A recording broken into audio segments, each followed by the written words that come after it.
ನಮಸ್ಕಾರ ಎಲ್ರಿಗೂ. ಇವತ್ತು ನಾನು ನಿಮಗೆ ನಿಮ್ಮೆಲ್ಲರ ಮನೆಯಲ್ಲಿ ಇರುವಂತಹ ಒಂದು ನಿಜವಾದ ಮನೆಯ ಬೆಳಕಿನ ಬಗ್ಗೆ ತಿಳಿಸ್ಕೊಡೋದಕ್ಕೆ ಬಂದಿದ್ದೀನಿ. ಅಂದರೆ ಗೋಡೆಗಳು, ಫರ್ನಿಚರ್ ಸೌಲಭ್ಯಗಳು ಅಲ್ಲ, ಮನೆಗೆ ಜೀವ ತುಂಬೋಳು ಒಬ್ಬ ಮಹಿಳೆ.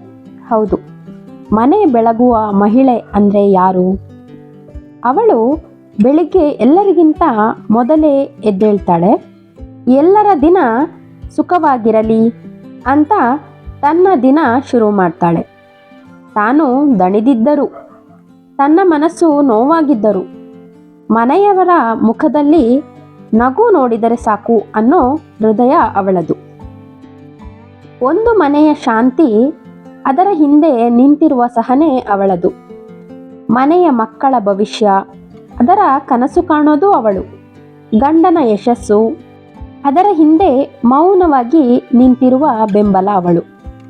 ಅವಳು ಕೇವಲ ಅಡುಗೆ ಮಾಡುವವಳು ಅಲ್ಲ, ಅವಳು ಮನೆಯ ವ್ಯವಸ್ಥಾಪಕಿ. ಅವಳು ಸಮಸ್ಯೆಗಳ ಪರಿಹಾರಕಿ. ಅವಳು ಕುಟುಂಬದ ಭಾವನೆಗಳ ರಕ್ಷಕಿ. ಅವಳ ಒಂದು ನಗು ಮನೆ ಬೆಳಗಿಸುತ್ತದೆ. ಅವಳ ಒಂದು ಕಣ್ಣೀರು ಮನೆ ಮೌನ ಮಾಡುತ್ತದೆ. ಅವಳು ಕೋಪಗೊಳ್ಳೋದು ಮನೆಯ ಒಳ್ಳೆಯದಕ್ಕಾಗಿಯೇ. ಅವಳು ಮೌನವಾಗಿರೋದು ಮನೆಯ ಶಾಂತಿಗಾಗಿಯೇ. ಕೆಲವೊಮ್ಮೆ ಅವಳಿಗೆ ಧನ್ಯವಾದ ಕೂಡ ಸಿಗೋದಿಲ್ಲ, ಆದರೆ ಅವಳು ನಿರೀಕ್ಷೆ ಇಡುವುದೂ ಇಲ್ಲ. ಅವಳು ಕೇಳೋದು ಒಂದೇ ಒಂದು: ಪ್ರೀತಿ, ಗೌರವ, ಅರ್ಥ ಮಾಡಿಕೊಳ್ಳುವ ಮನಸ್ಸು.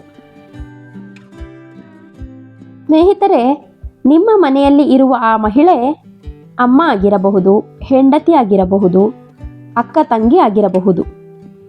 ಅವಳಿಲ್ಲದೆ ಆ ಮನೆ ಕೇವಲ ಕಟ್ಟಡ ಮಾತ್ರ. ಇಂದು ಸ್ವಲ್ಪ ಸಮಯ, ಒಂದು ಕ್ಷಣ ತೆಗೆದುಕೊಂಡು ಅವಳಿಗೆ ಒಂದು ಧನ್ಯವಾದ ಹೇಳಿ, ಒಂದು ಮೆಚ್ಚುಗೆ ಹೇಳಿ. ಯಾಕೆಂದರೆ ಮನೆ ಬೆಳಗೋದು ವಿದ್ಯುತ್ ದೀಪದಿಂದ ಅಲ್ಲ, ಮಹಿಳೆಯ ಹೃದಯದ ಬೆಳಕಿನಿಂದ. ಈ ವಿಡಿಯೋ ನಿಮಗೆ ಇಷ್ಟವಾಗಿದ್ದಲ್ಲಿ ಲೈಕ್ ಮಾಡಿ, ಸಬ್ಸ್ಕ್ರೈಬ್ ಮಾಡದೆ ವಿಡಿಯೋನ ನೋಡಿದರೆ ಸಬ್ಸ್ಕ್ರೈಬ್ ಮಾಡಿ. ನಿಮ್ಮ ಅನಿಸಿಕೆ ಅಭಿಪ್ರಾಯಗಳನ್ನು ಕಮೆಂಟ್ ಸೆಕ್ಷನಲ್ಲಿ ಕಮೆಂಟ್ ಮಾಡಿ. ಮತ್ತೆ ಮುಂದಿನ ಹೊಸ ವಿಡಿಯೋದೊಂದಿಗೆ ಸಿಗೋಣ. ನಮಸ್ಕಾರ.